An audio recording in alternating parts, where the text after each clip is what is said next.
അതിന് പുറമെ ഇതിൽ മുകളിൽ രണ്ട് ഭാഗം കൂടിയുണ്ട്. അതുകൊണ്ട് എന്താ പ്രത്യേകത?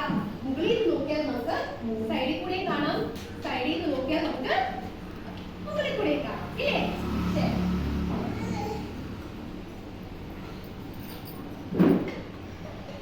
അതുകൊണ്ട് വേറെ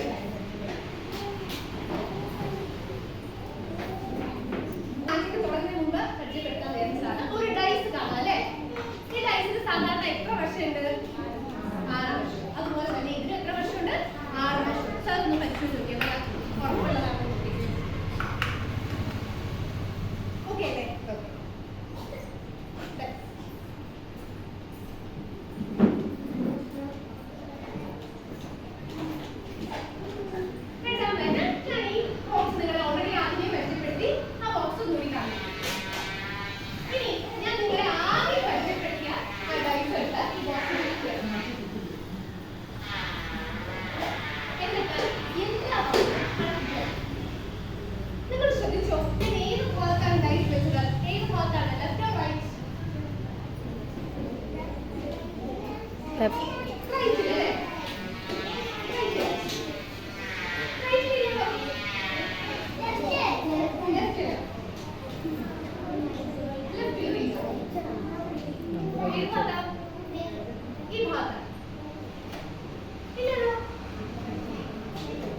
തിരിച്ചല്ലേ